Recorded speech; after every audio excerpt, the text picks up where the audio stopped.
Let's have a conversation. Let's have a conversation. Yeah. Let's have a conversation. Oh, yeah. Look. Yeah. Hey.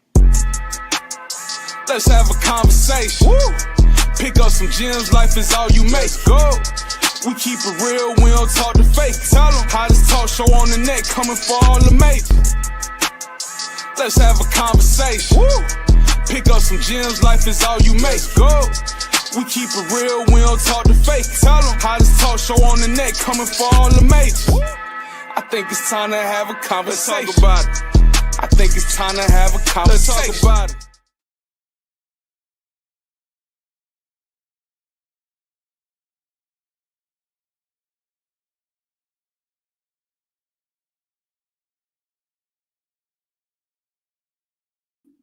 I just realized I had myself on mute. I'm sorry about that, y'all. This is Michelle Biggs, CEO of My Best Everyday Coaching and Consulting, and the host of Real Conversations with Michelle.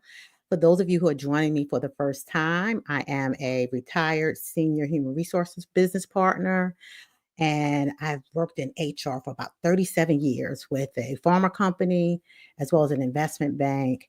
And I started my coaching business in 2017, and I actually launched this podcast in 2020 during the pandemic.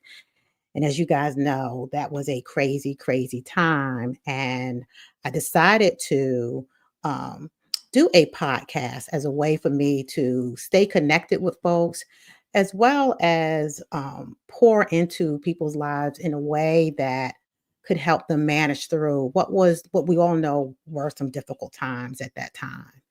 So tonight, y'all, I'm excited because I'm starting a Strive to Thrive series, and it's all about helping people uh, meet their goals that they're setting for the beginning of the year. And what I know from research is that a lot of those goals center around career, fitness and health, as well as finances. So tonight, we're talking about health and fitness with a very specific topic titled Eat to Win, Nutrition and Mindset Shifts. What I know about this topic is that 80% of success really hinges upon us being able to control what we eat. 80%, y'all, of success really is dependent on what we eat. So, this is why this topic to me is so important. And for me, it's a game changer topic. And that's what I really want to focus on, some game changer topics during this series that's going to help people move towards meeting their goals so that you have the right and making sure that you have the right information so that you can do just that. So I have two powerhouses joining me, y'all. So I'm going to bring up first Miss Jasmine Westbrooks Figaro. Hey, Jasmine. Hello, how are you doing? I'm good. How are you? I'm doing good, doing well. Why don't you tell people a little bit about yourself? And I got to pick up my cheat sheet because it fell on the floor. But tell people about yourself. Yeah, so my name is Jasmine Westbrooks Figaro, and I am a registered dietitian and a certified diabetes care and education specialist, also known as a certified diabetes educator. Yes. And so I'm excited to be here. I have a nonprofit, Eat Well Exchange, where we teach communities how to eat healthy based on their cultural foods through culinary classes, nutrition education, and food access initiatives. Yeah. So what did you think about this 80%? Because I've heard that. And that's one of the reasons why I wanted to have you on, because you are an expert in that space in terms of us eating right, and making healthy choices. So any feedback on that? You said that 80%. Do you mean 80%? Like, yeah, 80%. What I've heard is that 80% of our ability to meet our fitness goals really hinges upon us, what we eat. What we eat. That's what I've heard. Okay. Yeah. No, I think that's true. I think there's other factors to it. I mean, when it comes to Nutrition, that's just one piece to the puzzle to Yeah. become a whole person and to become a thriving person to the Yes. best of our ability. Yeah. I think people definitely look at the 80% when they say that, like, if you want to lose weight, if you want to get healthy, it's what you eat. Yeah. Because food is nutrients. And Yeah. nutrients Yeah. are there to replenish, they're there to nourish, they're there to support some of the goals that we want for ourselves. Yeah. But with that 80%, what I find is that some people take that and say, I need to restrict myself. And Yeah, that's we're gonna get into yes, that. Yeah, that's absolutely. Okay, hold your thought there. okay. Okay. Next, Dr. Joy Kagendo. And hopefully I'm saying your name because we've known each other for years. Did I say your name right, Joy? That's correct. Yes. Okay. All right. Dr. Joy Kagendo, holding a PhD in public health. Yes. Tell us a little bit more about yourself. Yes. Hello. My name is Joy Kagendo. I do have a PhD in public health. I'm a member of American Public Health Association. I also have a background in health education and physical education. I have been teaching at North Carolina State since 1998. And so I teach a plethora of courses, fitness, health, outdoor activities, you name it. So I thrive in saying I'm a holistic health educator. Yeah. Yes. Yeah. And you really, when I looked at the list of courses that you teach and the things that you've done, I mean, you are a wealth of information. So I want to leverage both of your expertise tonight around this topic of eating to win. Okay. So let's go with the first question that I have. And I see people are coming in. So thank you for those of you who are able to join the live recording. And if you have any questions, please put it in the comment section and we'll look at the comments throughout this live stream. So tell the audience about a time where nutrition played a key role in your success. I like people to know that we all have had to deal with this, right? So you're speaking from experience, knowledge and wisdom, but also experience that you personally had yourself.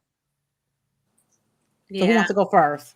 I can start that one. I guess one moment, and I feel like honestly, as humans, we all have those moments because our bodies, as we get older, go through different life cycles, and there's adjustments to each life cycle as far as nutrients that we do need. And so, which is why I really dislike when people say, oh, I want to lose weight and get back to my high school or my college weight. Because it's like, your body is different. You've had a couple of kids, you've been married, you've been through some things, right? And so the evolution of our body, I feel like that's something that I've had to realize, but understand that ultimately it's about, again, what I put in my body. But a time when I would say in college was the first time that I was really like, okay, what's going on? Because I remember my last year of college, about to graduate. You know how you like get ready for the graduation pictures and everything? And you like pick out your outfit, got your nails done, hair done. And I go in, take these graduation pictures, and then I look at the pictures and I'm like, this is not me.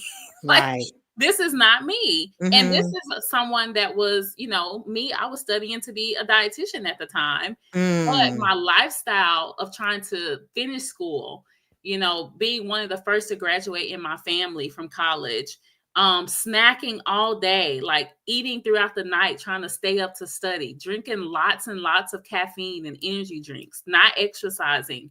I was just trying to survive through college to get that diploma, And sometimes life happens that way. But I think for me, one of my wake up calls was, this is not the girl that's in the picture. I don't know her, and it made me take a step back to say, what are some changes I need to make, not just with nutrition, but with sleep, with stress, with exercise, all these different elements that make up the whole body. And I think that's where my life completely changed when I started to notice that some of those habits were not just around food, but also around other lifestyle habits that we have. Yeah. And I'm going to get a little bit into like the mindset piece, because I do think it does play a lot into our ability to cope and move beyond just the eating piece, but making a lifestyle change in general, right? Yeah. When we think about how we approach food. Joy, what about you? Well, I want to sort of piggyback on what Jasmine just said. When it comes to, oh, you look good or you want to be a certain weight, and so growing up, that's what we always stepped on the scale, see. And over time, I remember being still teaching at NC State, and I remember being a certain weight and stepping on the scale, and I go, wow, what happened here, And then years later, 10, 15 years later, I was like, oh yeah, that was not bad. That weight I thought was bad. I think I wish I could see that again. But that is those are the norms as society want us to be. We get categories in numbers. You're this. You look good. What does you look good mean? So for me, that did.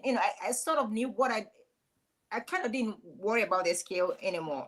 But then you have these physiological changes that happen with the body. And quite honestly, the biggest change for me has been 2021. I know it just sounded like just the other day. Yeah, I'm just like Joy, because I've always seen you kind of in this space of fitness and healthy eating when I met you, right? Yes, and I have been. And so my doctor and I could not understand. And he was looking at me. They're looking at the change, and I'm thinking, I don't know what's going on. I just I'm gaining this weight. So we start looking at what is going on with her body. And so there, several things are going on, with the aging process, with menopause. And then there's certain foods that my body was not digesting any longer. My body was not able to process. So I was retaining fluid. I was just sort of had an allergic reaction to certain foods because of another health, what you call diverticulitis. So that caused me to change. I can't eat that anymore. And it's okay because the pain, the bloating was for me, that was less beneficial than just feeling comfortable eating, just doing away with certain foods. Flaxseed, for instance, is healthy. I can't eat flaxseed. Beets, I had to do away with beets and the healthier foods. So it's not necessary. I'm eating unhealthy. Is what is the foods you're taking in? Is your body able to? How is it reacting to those foods? So it can be beets are healthy, but then if you take too much of that sugar, it's gonna turn into glycogen. Glycogen is gonna turn into fat if his body's not breaking it down. So that for me, I honestly say between just the stress of what was going on in my personal life and diverticulitis, that was a changing. It's been 2021, and I see a big change. It's just the appearance itself. I don't care about the scale. I don't know what the scale is, and that's not important to me. Yeah, and we'll talk about that. Then the sleep pattern change. That's sleeping better. The stress. We'll talk about that. So I don't stress out anymore. My blood pressure was shooting up high. It doesn't do that anymore. Just from changing the food and changing the sleep pattern. So that for me, I am hoping 20 years from now, in my whatever age I will be, I can still maintain this lifestyle. And because and being that I teach that, I know what I'm supposed, like Jasmine said, what you're supposed to do, but the body is telling you, no, that's not for you. Yeah. And I know for me, I didn't recognize that I was a stress eater until I moved to North Carolina and was dealing with some things personally that caused me to move into that stress mode, and had slowly started to gain my weight. And like you all, looked in the mirror and I'm like, oh, heck no. No, can't do this. Can't do this. It's nothing like passing yourself in the mirror and seeing yourself, and it's just like, oh, okay, I need to do something.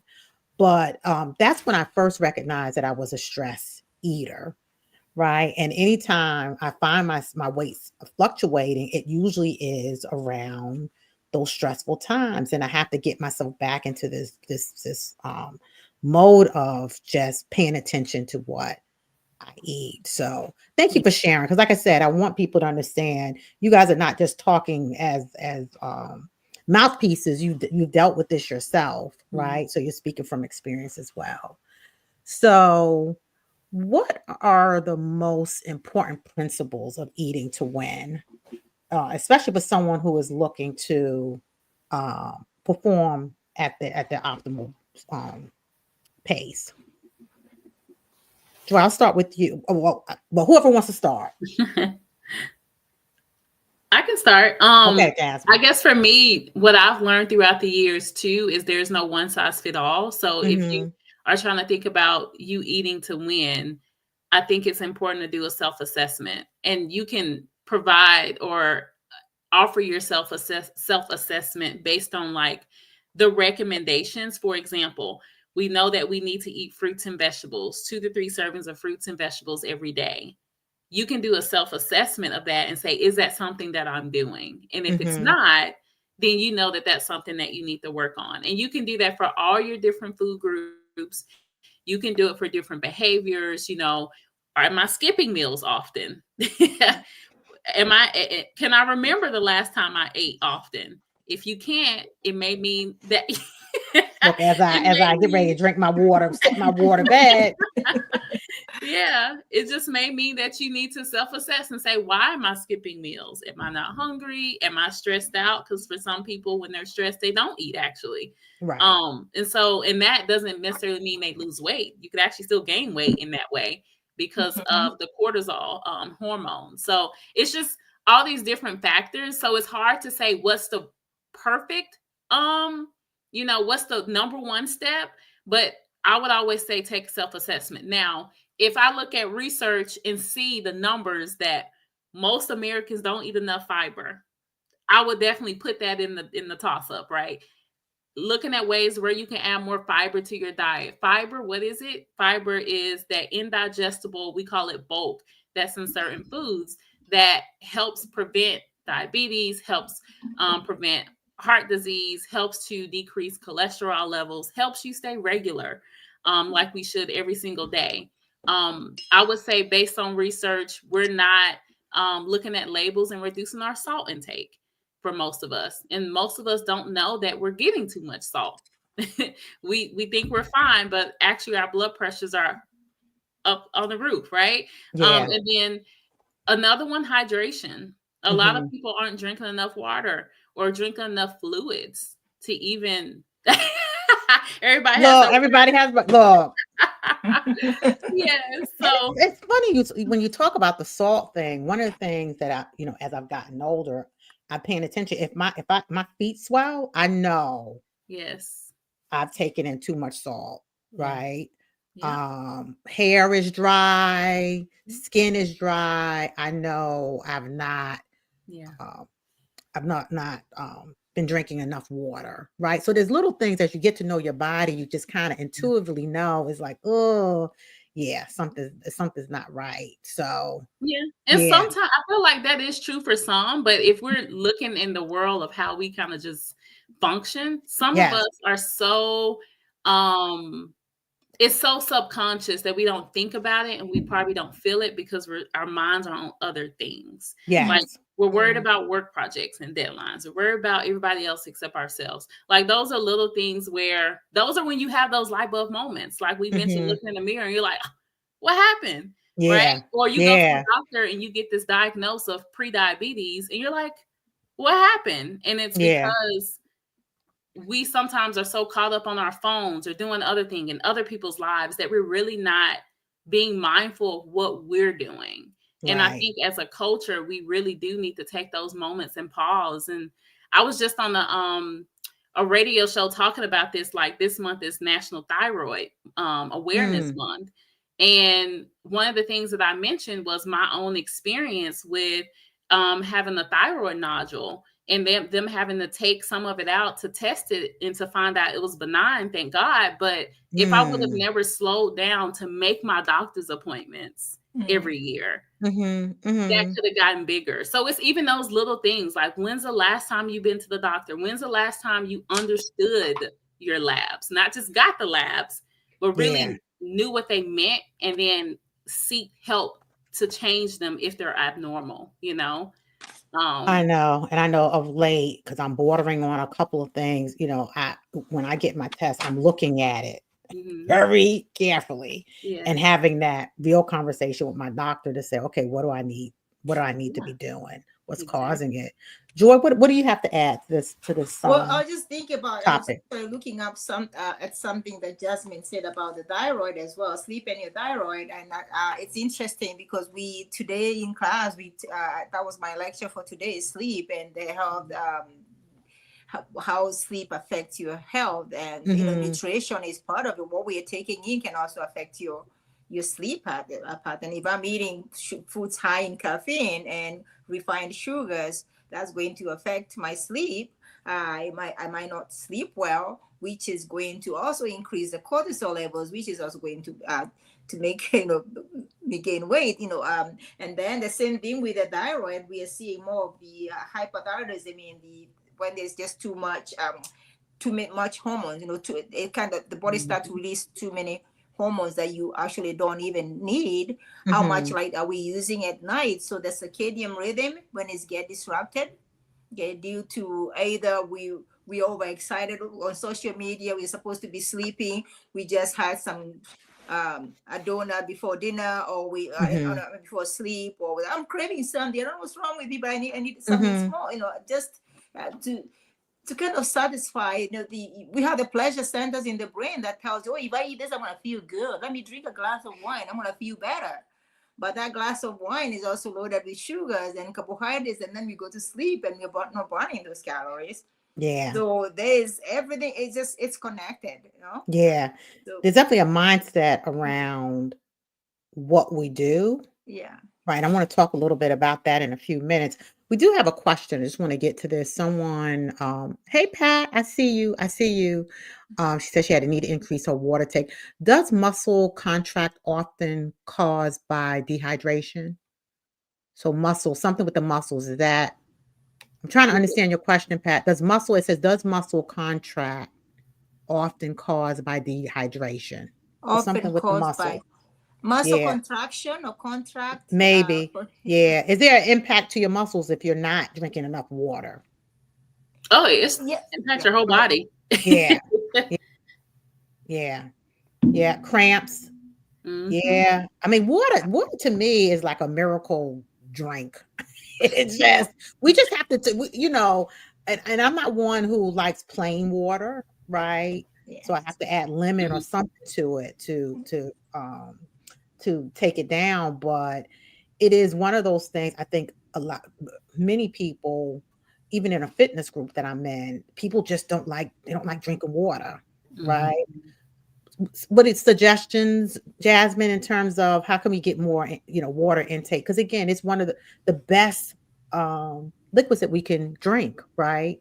Yeah, I think a part of it is like understanding why you don't drink it. And I know the answers I'm giving are very like, what? Like behavior? because they are like, is the reason you don't like water because you don't like it cold? Then don't drink it cold. Right. Is the reason you don't like water is because you tell yourself you don't like water because you don't drink it often because you forget? Then make yourself remember. Right? Is it the taste? What can we add in it to make it more infused water? Whether it's like, pineapple or, cucumbers, whatever it is, to make some type of, flavor infused water. Maybe it means mixing a little water with sparkling water, just to give you, for some people, they don't like water, but they like drinks, but they like the drinks because of the crispiness that it gives, right? Or it gives that bubbly. But what if there's a water substitute for that will help to hydrate? And something else that people don't think about too is the time of the season. A lot of times we need more water because of humidity, when it's hot versus when it's cold outside. But we can still get water in food. And that's one thing that I really express to people too. Like, you can eat your hydration. And that's, again, why it's so important to include those fruits and vegetables and all those things that are water-based. So even like trying to get more water in that aspect as well to solve two problems right there with either you're not eating enough or you're not getting enough fiber and not drinking enough water. You eating those water-based foods can really help getting you towards those three things. So I think you just have to figure out ways. I don't know about you all. For me, it's more of a forgetful thing. Like, I like to drink water. It's just sometimes I forget because I'm so busy. And so for me, I try to habit stack. It's from Atomic Habits, that book, if anybody's ever read it, Yes. where you can stack. It's called habit stacking. So where you can stack one habit on top of another. Like, everyone's going to get up most likely and brush their teeth. Have a glass of water after the habit that you're always going to do. And that can help you. Put it in different places throughout the house. Some people have an alarm that they put on. Drink it like right after your meal. Like, these are just little things that you can kind of do to like help fool yourself to drink more water. But the first step is definitely, why don't you like it? And start from there. And what's the rule around how much you should drink per day? Yeah, usually it's your body size divided by, your weight divided by ounces. Okay. In ounces, that's typically what it will be. So Okay. for some people though, it may be a little different. I don't like to go by that just solely, because if you work Okay. out, then You need more. you may need a little bit more, right? Mhm. So there's so many other factors, but I think that's a good starting point. Some people like to start by the 8 glasses, right? Mhm. 8 ounces if you can. One thing that Miss Joy mentioned about like even coffee, right? Sometimes Yeah, let's talk about the caffeine. that sometimes that can dehydrate you. And if you consider that your water intake, you just want to be more mindful. Like, do you get headaches, in the day after drinking a certain amount of coffee? Are you counting that coffee as water? Because some people honestly do count those type of beverages as water. But if it's causing you to have a headache or something like that, it actually may be triggering that you are dehydrated instead of Right. it hydrating you. Yeah. So watching your drinks, I your was drink gonna say, intake. Go ahead, Joy. I was gonna say what Jasmine was talking about. Like, why do I not like water? Sometimes I feel like the culture, growing up. If you look back and growing up as a child, when they put those food in front of you, finish that plate of food, and I'm thirsty. No, you're gonna finish your food first before you don't. If you Yes. drink that water, you drink this, you're gonna fill up. So majority, depending on which generation it is, we're taught to just finish, clean up your plate first, and I'll give you something to drink. Right. So Right. it's almost like a psychological reset, where you have to reset yourself. Those are habits that have been embedded in us since childhood. And so we have to break out of that culture of, but I need to eat the food. And that's why I think even today, the brain was being wired that way. Let me finish my food first before I drink my water. And then, Right. yeah. So the culture where, we come from, it's not just about individual factors, but we are looking at the societal factors and how do those play into what we're putting in there. Yeah. And Joy, when you stated that, one of the Yeah. things that I've heard too is, drink water before you get ready to eat, because it'll help you balance how much you eat as well. Yes. Right? Is that true, Jasmine? In terms of that, does that help with the cravings in terms of how much you eat?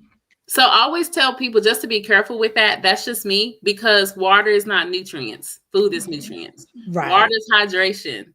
Right. Food is nutrients. And if you drink so much water, if you feel full from water, where are you going to fit those nutrients? Good point. So that goes to like under eating, not feeling like you have enough energy, because water is not going to give you technically energy. The food is. Now, water may help to get your body to release that energy from the food that you eat, right? To help it absorb better. But I think it needs to be a complement of each, maybe drinking your water with your meals instead of, before. But just being mindful of that, because some people, what they do is they'll be hungry. Their stomach will growl. Their head will start hurting. They are feeling weak. But because they feel like, oh, I've already met my calories, right? I'm just going to drink water. But you're still hungry. Yeah. So water, again, is for hydration. It is not for nutrients. Good point. Good point. Okay. So how can mindset influence success with nutrition and fitness goals? And Joy, you kind of talked a little bit about that. But what are some common mental blocks people face around food and diet, right? So I think, this piece about nutrition, diet, and how can they overcome them? Do you want me to just You can start first. Why don't you start first? This one, Joy. Okay, so I look at what we call the socio-ecological model of health. And so you have these factors, individual factors, society factors, as well as even the policies that exist within the environment. All those actually come to play when it comes to what we're eating and how we're exercising. From an individual point of view, I know if I eat right and I exercise, I'm going to feel better. But can I afford some of these foods? How convenient, if I'm living in an environment where I don't have a vehicle, I don't, means of transportation is not there for me. The closest grocery store or food store is a convenience store that has all the processed food. That's going to affect how I eat and what I eat and when I eat it. Mm-hmm. Yeah, as well as the cost of certain foods. Some people can really afford certain foods. The foods that are available to individuals who are maybe of low income, they always, when you go to the store, they are right there within reach. So it's easier to grab that. So education, having the knowledge, research, use scientific-based research, ask questions, read up on it, research on yourself. If you're in an area where you can grow certain vegetables, even a small garden, that might help you start changing how you eat. If I can walk to the grocery store and I have a sidewalk that I can use instead of driving my car a mile away, it's just all about changing habits. And I think knowledge is important. So from an individual point of view, at the community, how is my community there for me? Who is there to support me in my changes? Do I have family members or the church, or it doesn't my fitness gym I can go to or afford that's gonna be supportive of my goals? So that all that comes to play when it comes to just changing how I'm eating and changing the eating and exercising habits. And so and also having a support group when it comes to community. Okay, have who are going to be my accountable partners? Who am I gonna accountability? Who am I gonna call? Hey, let's go work out. We all do that. We're gonna get up tomorrow 6 o'clock, and then and you're looking at that phone hoping nobody calls you. Is it like, you ready? So or they call to cancel. Yeah. So when the first person cancels, then you cancel. You don't want to go either. And so all those affect how we eat and how much we exercise. Does that answer your question? Yeah. Jasmine, what do you have to add to that? So you said, restate the question one more time? Yeah. So how can mindset influence success with nutrition and fitness? Like, what are some of the common mental blocks people face around food and diet, and how can they overcome them? I think of 3 different ones, just off the top of my head. One is actually directly associated what I do in my nonprofit, Eat Well Exchange, which is redefining and rewriting the story of what healthy foods look like. And that deals a lot with cultural foods, because a lot of times we feel like, I didn't eat well because I ate that soul food. Okay, so let's break down soul food. The garden foods in soul food are very healthy for you. The seafood in soul food is very healthy for you. So it's we need to change that mindset around our cultural foods are not healthy, and actually begin to explore our cultural foods a little bit deeper and realize that they actually are healthy.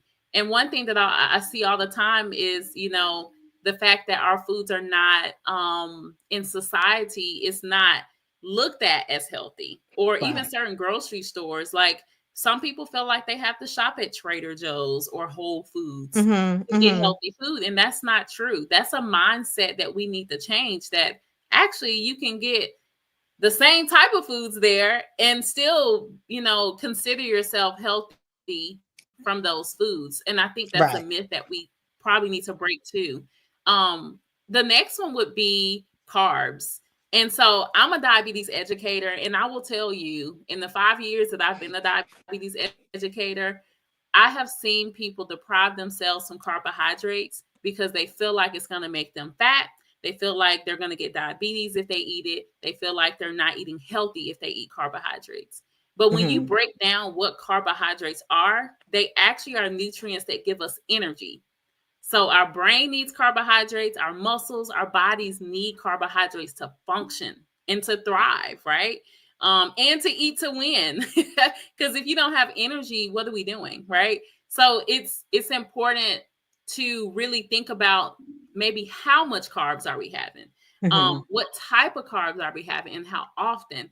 Those are the things that we really want to look at, because just like carbs, everything else in the food groups, like protein, like non-starchy vegetables, all of those still have a certain amount that we need, because you can Right. overeat in anything, but Yeah. carbs is not the bad guy. And I think a Yeah. lot of people think that when they go on diets or they make that New Year's resolution, we're at the end of January, no Mhm. carbs, no sugar, but you need certain carbs to function. Yeah. You need So certain can we carbs. dig into that a little Yeah. bit? Because I think people will want to know this. So let's first of all, let's talk about soul food.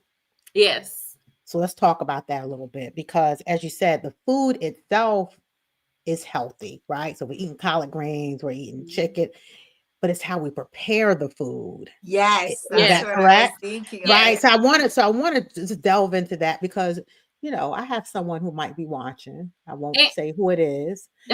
Um, but parenting a parent, that's all I'll say. And she fish, she can only eat fried, right? yeah. She won't eat it any other way. Every now and then we all like some macaroni and cheese, y'all. Every now and then.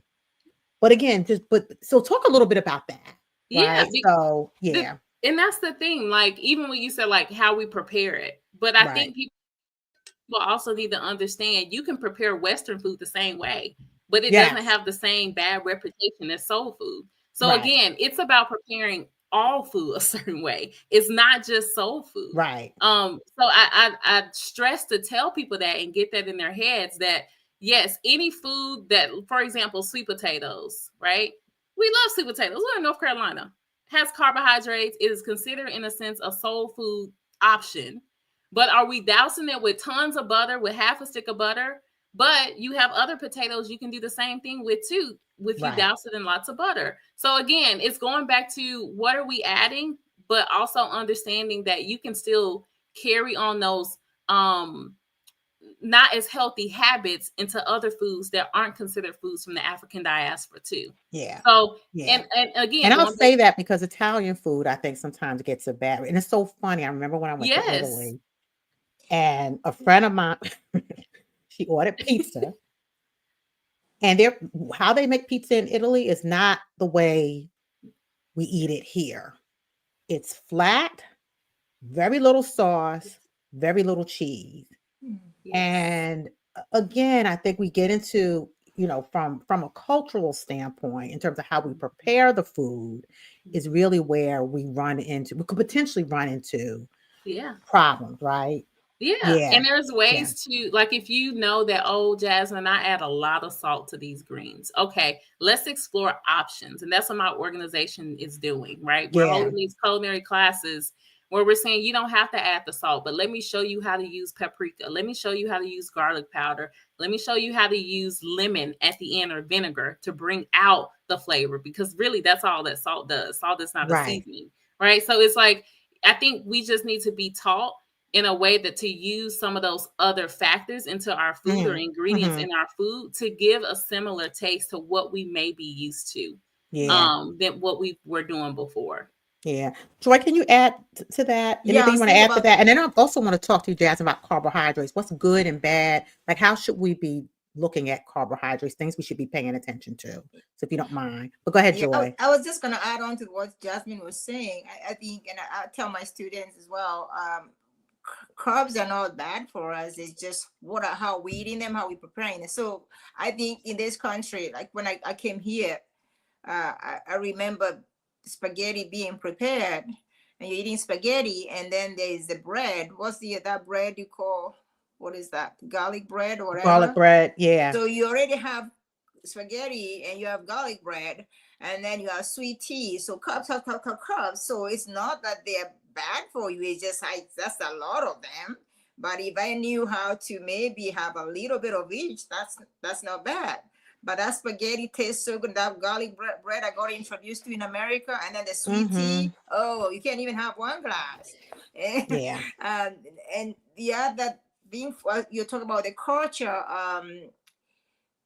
Where I come from, Kenya stays pretty bright throughout the day, and it's tropical.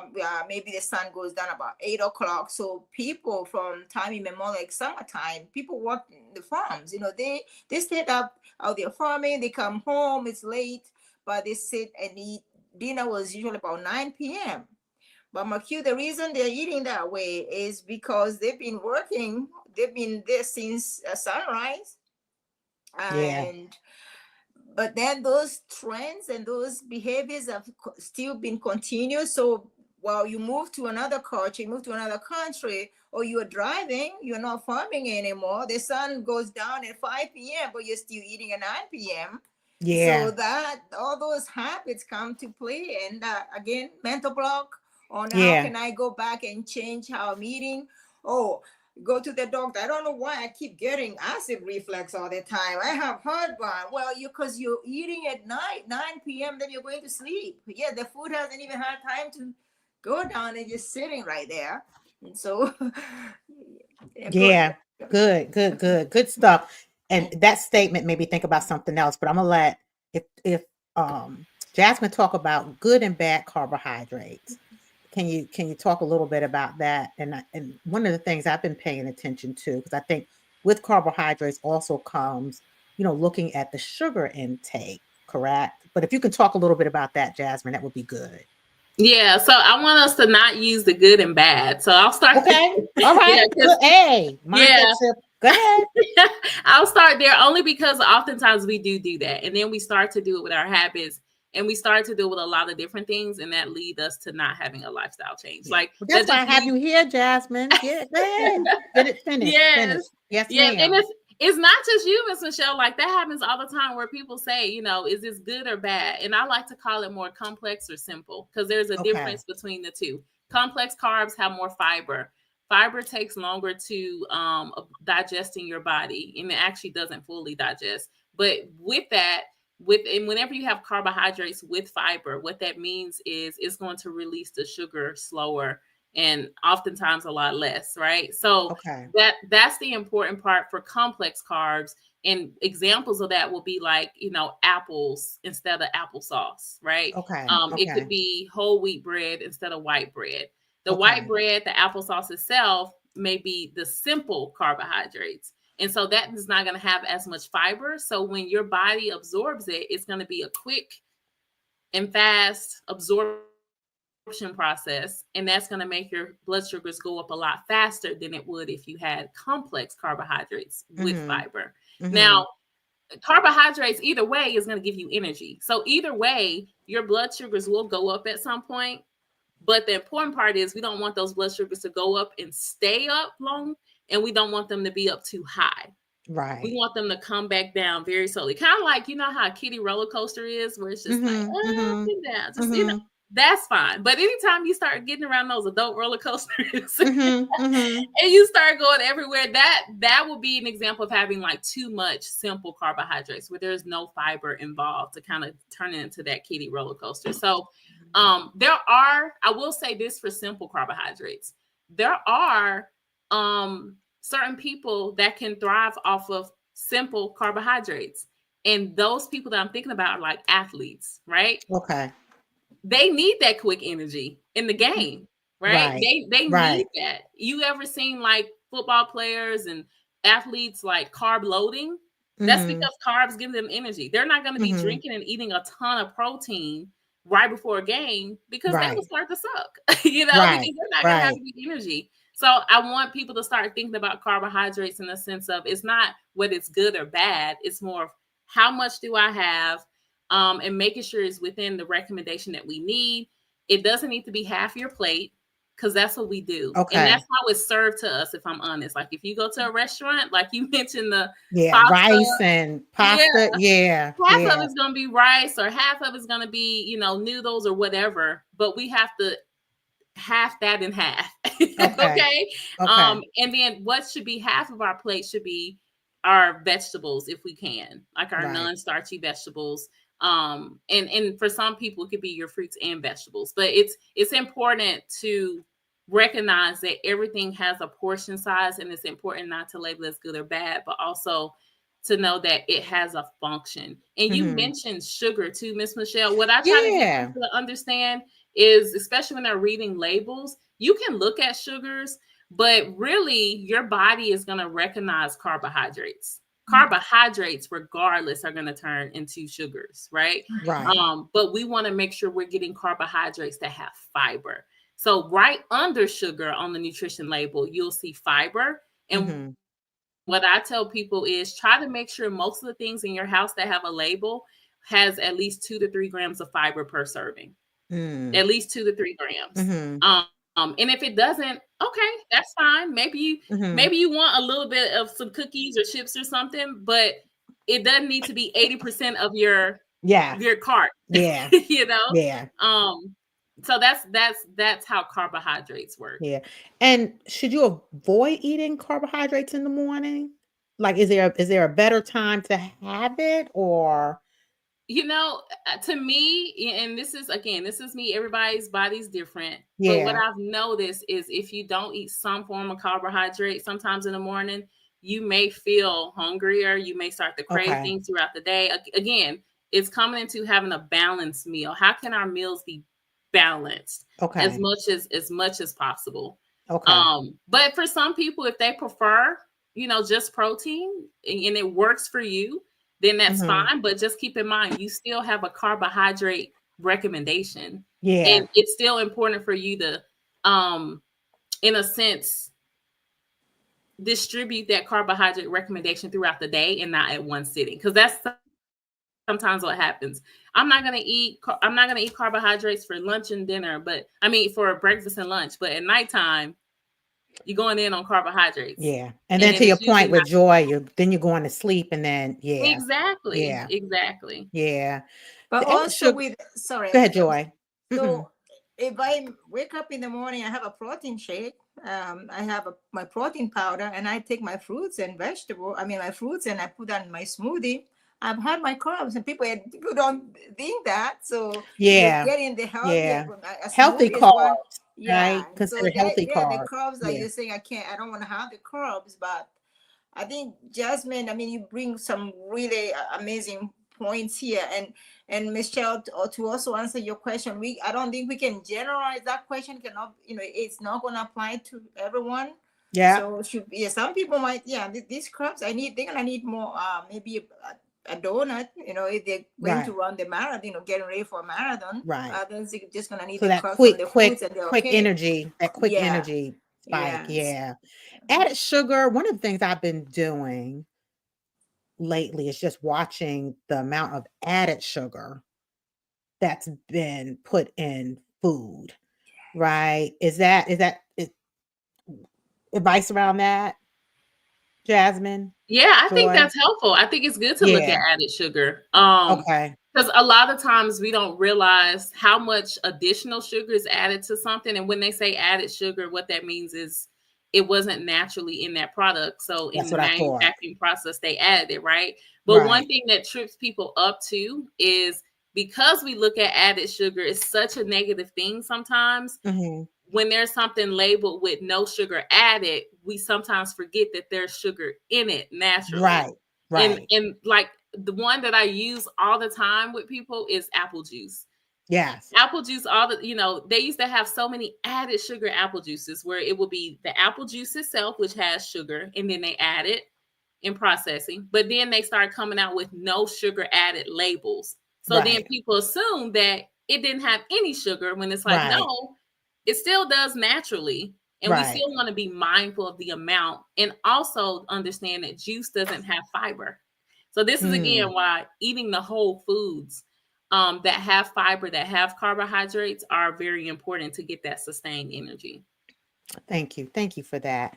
So Joy, you talked a little bit about watching what time you eat. So the last meal of the day, which is important because you don't want to go to sleep, 9 o'clock you're eating and then you're going to bed. Not good.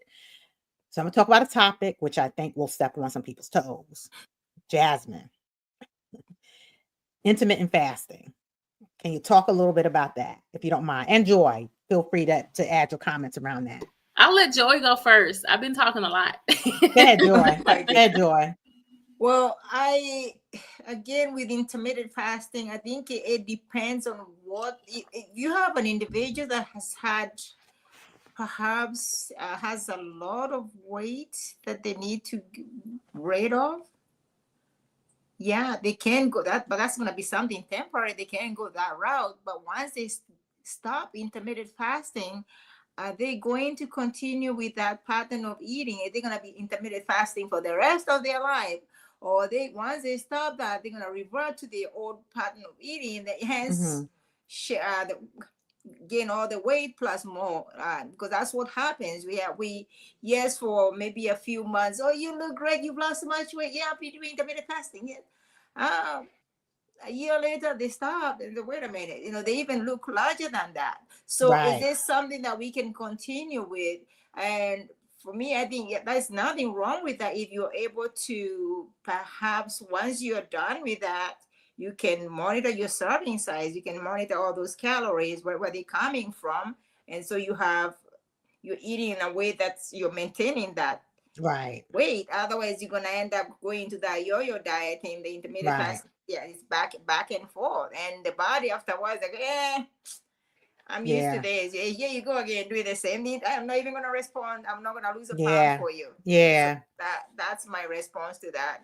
All right. Thank you for that. And I think for me, because I usually will jumpstart myself with intermittent fasting. And for me, I think I focus on it more so I'm not eating late at night.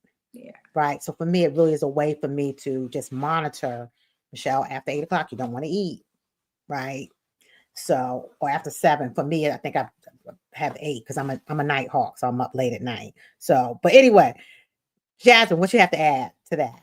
Yeah, I agree with everything that Joy is saying too. It's like when you consider fasting, again, going back to why are you doing it? Right. Like what's the intention? Because around this year too, you have people that are fasting for diets, but you also have people that are fasting for religious reasons. Yeah. And that's, in that I can respect that, as being a person who definitely has a certain faith and has fasted before. But one thing I think people don't realize too is most of the time is temporary, definitely so. And you have to ask yourself, is it truly going to be a lifestyle change? Also, there are different types of fasting. Like most people think, oh, it's not eating breakfast in the morning, but when we define fasting, it's periods of time out of your 24 hours where you're eating and periods of time where you're not, where you consider fasting. So there's different types of fasting. And I think you have to pick what's best for you. Right. And then another thing I will say is too, when you are eating, when it's that time to eat, whatever that period of timeline is, whether it's 8 hours, 6 hours, 4 hours, it's like you have to eat the most nutrient rich foods. Yes.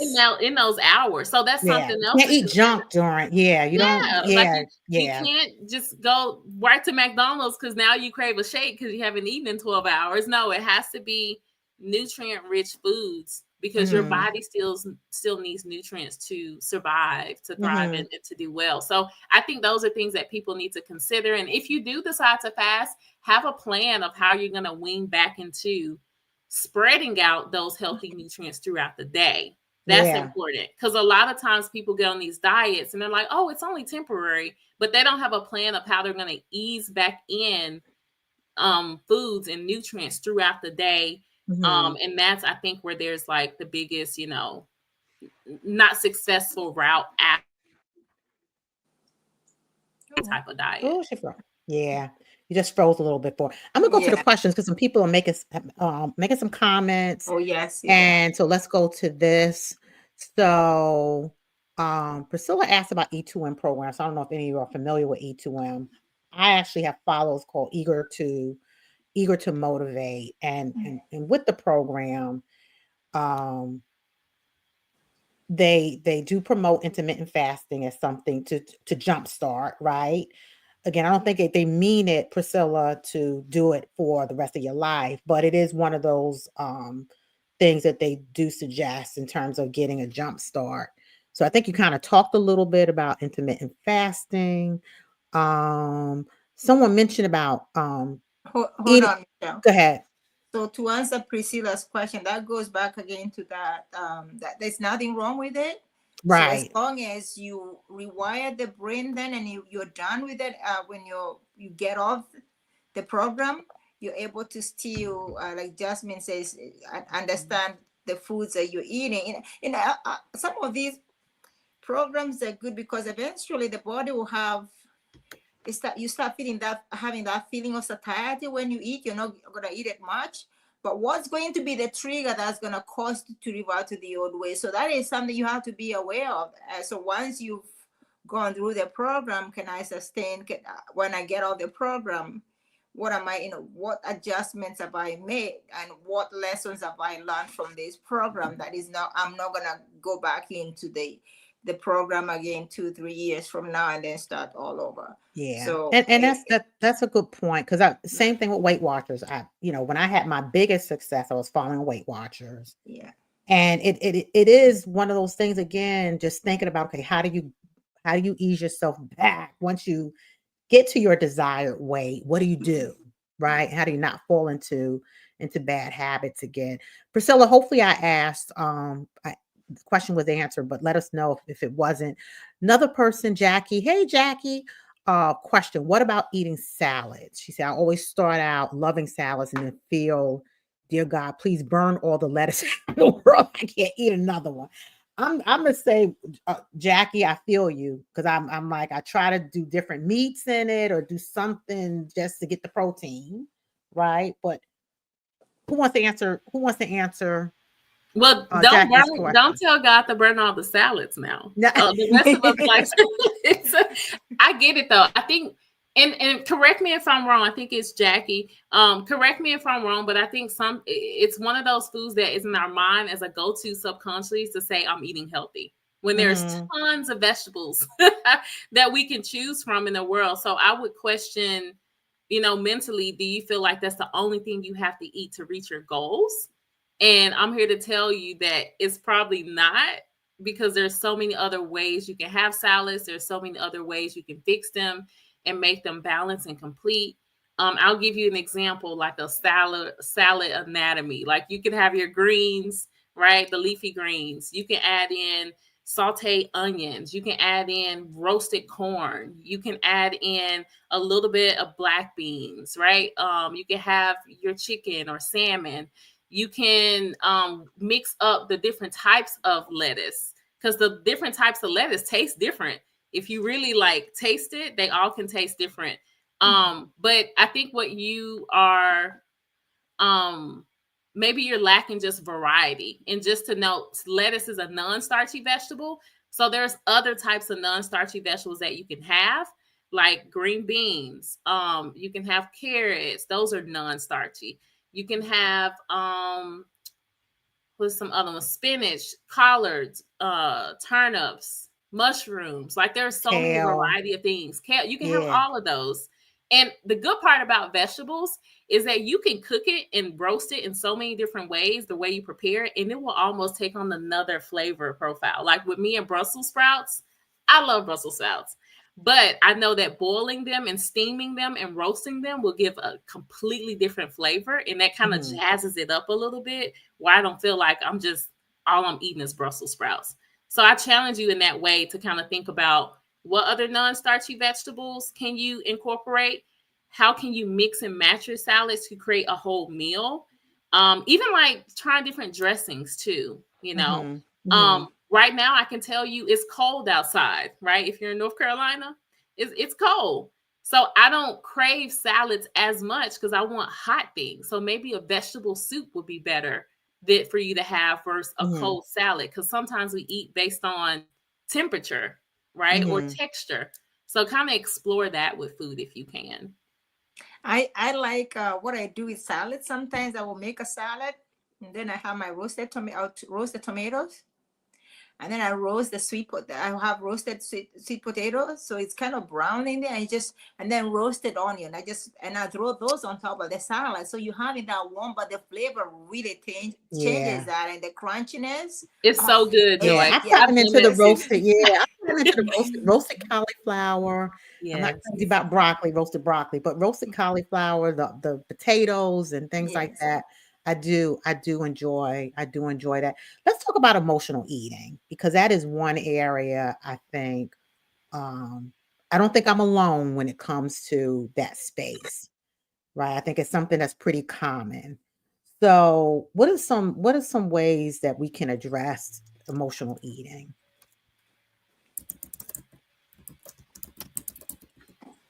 Jasmine. Oh, Jasmine. Okay, you're bouncing to Jasmine. Go ahead, Jasmine. Well, I would say, like, okay, there's a difference between like physical hunger and emotional hunger.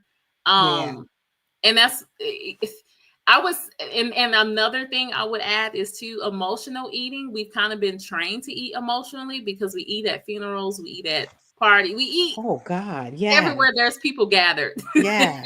we eat. And so in a sense that subconsciously trains us to eat when we are happy, when we are sad, when we are upset, right? So I think it's important to have those moments to really sit back and understand, going back to what Joy talked about as far as education. What's the difference between physical hunger and emotional hunger? Usually emotional hunger is urgent. It's like, I want a cookie right now. If I don't have it, I'm going to be upset or be more upset. It's instant. Or you just can't eat one, right? Yes. It's like you don't reach satiety. You just keep eating. It's intense. It's like an intense craving. That's emotional eating a lot of times. When we think about physical hunger, it usually builds up. You know, it's like, I could probably eat. And then you're like, oh, my stomach probably feels empty. For some people, it goes too far. I have a headache. I'm weak. I need to eat something because now my blood sugars are going down, right? So I think there's a difference between the two, and we have to start acknowledging that for ourselves. And for some of us, unfortunately, and I think Joy mentioned something about this, like how we start to sense our hunger again, because some of us have numbed our hunger cues where we don't even know we're hungry. We'll work throughout the entire day and not eat and drink anything. And it's because we've ignored the hunger cues for so long, Miss Michelle, that we gotta now, bring that hunger back. And respect it and honor it. But I don't know how many times I've gone through the day and it's like, shoot, I didn't even eat anything today. Yeah. And sometimes for those who experience that, start to notice if you lose focus at all, like when you're working. Because remember, food is supposed to also give our brain functioning to think, to concentrate. If you start to lose concentration or focus throughout the day, ask yourself, when's the last time I ate? And when you eat, again, something still with carbohydrates, whether it's fruit, whether it's whatever you choose as your carbohydrate, see if you feel better and you're able to focus again. But going back to your question, like emotional eating, I mean, what's the best way to combat it? First, identify it. And number two, once you identify that it's truly emotional hunger and not physical hunger, I think it's important to figure out what are some other ways that you can get at those emotions. And it takes time to do that. Sometimes you have to talk to yourself. I don't know about y'all, but I talk to myself all the time. It's the best conversations I have. And you have to ask yourself, do I want this cookie because I'm watching TV and it's 9:00 at night and I really had dinner 2 hours ago? Or is it because, so-and-so? I think you have to really ask yourself those questions and then choose not to emotional eat if it's a consistent habit. Because we still will have periods in society where we do emotionally eat. We go to somebody's house, it's a baby shower, there's food, and show yourself grace in it too. Because I think we do it a lot more often than what we think. Yeah. Joy, anything you want to add to that, Joy? Yeah, I was thinking about the classification of the 6 virtues and how do those affect our emotional eating. So I think about wisdom and knowledge. That's one of the virtues, and so that is all those virtues are tied to our character strength. So that also comes to, I'm just going to go ahead and read those. I think wisdom and knowledge, that's one of the virtues. Courage, the authenticity, the bravery to when you're feeling, okay, I need to eat again. We have the courage to say, okay, I've seen this before, that I can do it. I'm not gonna emotionally eat. Humanity, how kind, like Jasmine said, being kind to ourselves, showing kindness and love to yourself, and then having that social intelligence. The fourth one is justice. Am I being fair? Am I being fair to my body? Am I being fair to myself in when I'm with the foods I'm choosing? Temperance, forgiveness. Forgive yourself. Learn to forgive yourself. If you, okay, I ate badly last week, or it's okay. Don't beat yourself up about it. Yeah. And then you have transcendence. That is, are you able to appreciate your body and love it just the way it is, and then take it from there, instead of, again, we have a lot of particular women who have self-loathing, bodies is self-loathing, oh, look at me, I'm fat, or I feel this, my clothes don't fit right. And so we start telling ourselves and speaking these words of negativity, and those kind of get embedded in our brain. But guess what we do? We know that. And the more we think about it, the more we're gonna reach out for that food, that fridge, and sort of get self-soothe. Yeah. So just being able to take those 6 virtues and applying them to ourselves as an individual, what are we showing ourselves? The grace, the courage, we have the wisdom and knowledge to know what to eat, when to eat, like we show to others, Yeah. So Thank you, Joy, for that. Yeah, thank you for that. Melanie, I see your question. I want to just get to 1 or 2 more before I get to yours. So someone who's wanting to really focus on their nutrition, what is some advice in terms of just getting started? What would you say? Easiest way to get started? I definitely think you should start slow. We are the type of culture that likes to do everything all at once. It's like, I got to do everything. I got to throw out stuff out of the fridge. I got to throw out stuff out of the cabinet, all these different things. And we fool ourselves to thinking that we can do things that, how can I say this? Like, we can completely go cold turkey sometimes, and that's not everybody's route. Like, there are some people that can, but that's not for everybody. And I think it goes back to what you mentioned before, Michelle, about assessing. Where do I need to start? Okay, let's look at some of the different pillars of health. Am I eating enough vegetables? Am I eating enough fruit? Am I eating enough in the food group? One good website I like to look at to kind of give you a generalization of all your food groups is choosemyplate.gov. It shows you what all the different food groups. It shows you all the different food groups that you need.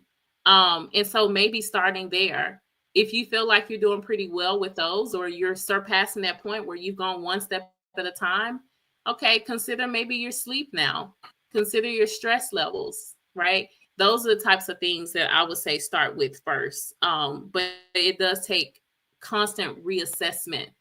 And it also takes, if your insurance provides coverage for what we call medical nutrition therapy, where you can see a dietitian, that's what we're here for too, to kind of look at what you're typically eating in a day and give you a plan and say, okay, this is probably what you need to work on for your age, for yourself as a male or female, etc. Just like we go to the doctor and get checkups, it's okay to go to a dietitian and get, a checkup too for nutrition. You just answered my other questions, like when should someone see a dietitian? So you just answered that. Yeah. Joy, what did you want to add to that? I don't know what who our viewers are right now, but we also have to, from just looking at nutritional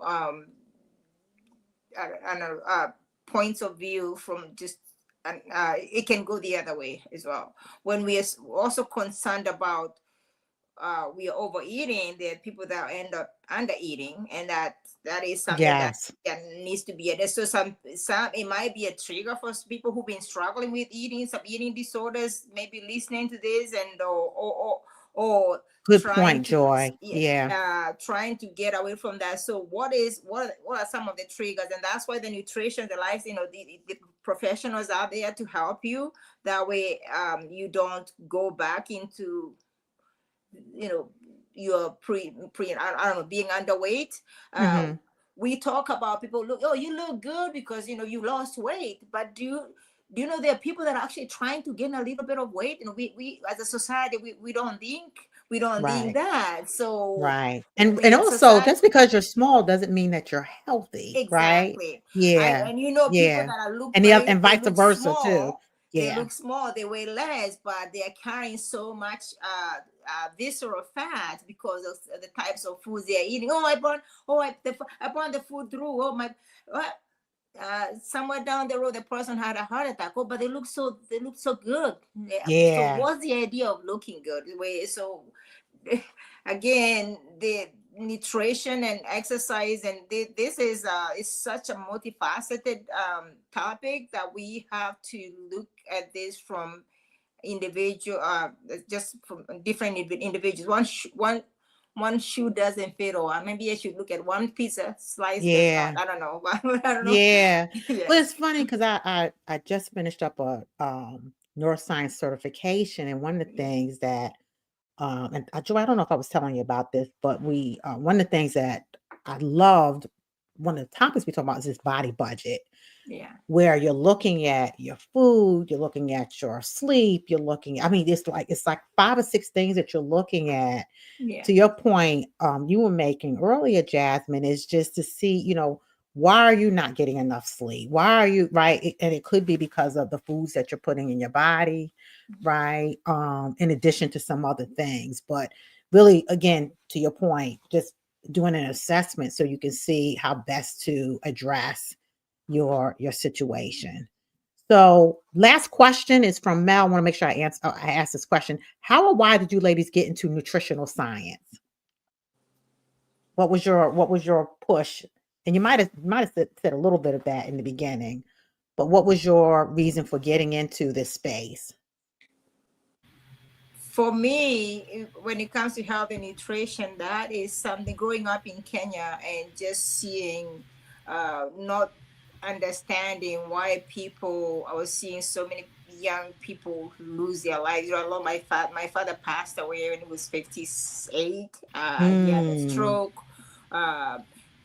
So some of that was just lifestyle, not eating properly. My dad drunk, and he was a meat and potato kind of guy, and he consumed alcohol. He was the breadwinner. So that is what really got me into the health, and just watching family members with have diabetes.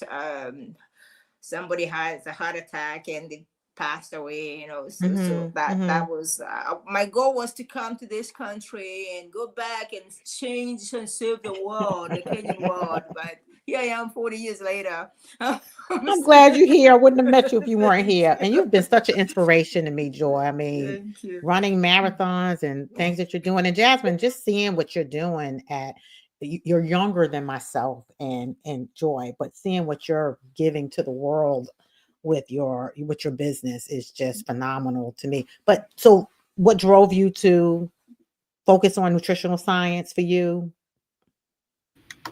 Yeah, that's a good question. Because when I went to college, I wanted to be a veterinarian. I did not want to get into, I didn't know dietetics really existed, but my mom started to have some issues with her GI system. Her doctor actually recommended her to a dietitian, and I began to look into it because during that same time that she was looking into getting a dietitian, I was actually modeling in the modeling industry, and I had issues with my eating, my own relationship with food, because I had to fit in a certain box, right? To be so thin, to be so skinny, just to be a model. So it's funny, like how both of those things happen at the same time, where I started to then discover, like, wait, why am I starving myself to be a certain size for a certain modeling agency when I don't want to down the road get to a point where I'm having a heart attack or I'm having a stroke? And then that even led to me then understanding why certain family members died from Yeah. diseases that could have been prevented through Yeah. access to nutrition, through access Right. to healthy food, because they were in food apartheids or food Right. deserts. But I think that was the main thing. It was just me kind of having those moments in time where I started to connect the dots and say, hey, like, I want to be able to show my community that they can make healthy changes on their own terms. And I feel like it's better when it's coming from, you know, someone that has gone through their own or have family members and they've seen like Yeah. how things could have been reversed if those changes Yeah. were made, you know? Yeah. And unfortunately, I think for a lot of us, we don't really start to focus until we get that diagnosis of diabetes or something else, and then we're kind of forced to do something different or deal with the consequences, right? So ladies, thank you. This was very, very Oh, helpful. one more Go ahead, thing, Joy. but yeah, I actually went to school as a nurse. I went to nursing school. Okay. And so because of that, the background. And so, but when it came time for clinicals, well, they gave me a guy that had wounds all over his head. And so I had to clean him. Then it just happened to be fall semester. Then went home and it was Thanksgiving. And we had a turkey, and all I could see was that guy's head. And I was like, okay, that's Joy, it. you know what, Joy? I was can't it. with you, Joy. I changed my display. I said, I'm gonna go into She changed that day. She changed She that never- day.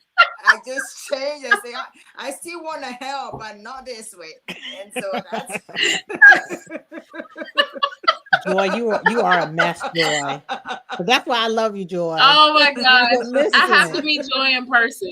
Yes, I have to we meet her in will. person. So that's one of the things I love about this podcast too, because of the connections that my guests have been able to make as Yes. well. But I really do appreciate y'all. As I mentioned, really what I want to do with this series is focus on topics which I think could be game changers for people in terms of just making a pivot and doing something different that's going to help them meet their goals, help them to thrive in 2025, right? So this topic for me was a biggie for myself. But I know some of my guests, just based on the responses, I think you guys really hit the nail, and I appreciate you all. I'm going to put you in the green room. If you can just wait for me while I close out. But y'all, I hope you enjoyed this this episode, the first episode in my Eat to Win, in my Strive to Thrive series. And I plan to cover a topic under finances as well as career. And like I said, with everything else going on in the world, my spirit is telling me I need to also include something about stress management in this space as well. Because I do feel like we're gonna need to just manage that.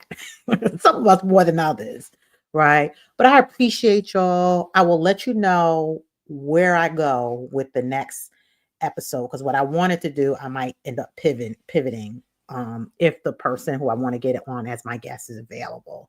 So stay tuned, stay plugged into my Facebook page, my YouTube channel. If you haven't liked my Facebook page or follow my Facebook page or my YouTube channel, just go ahead and do that. And yeah, I appreciate you all. Have a great evening and also a great weekend. Take care, everybody.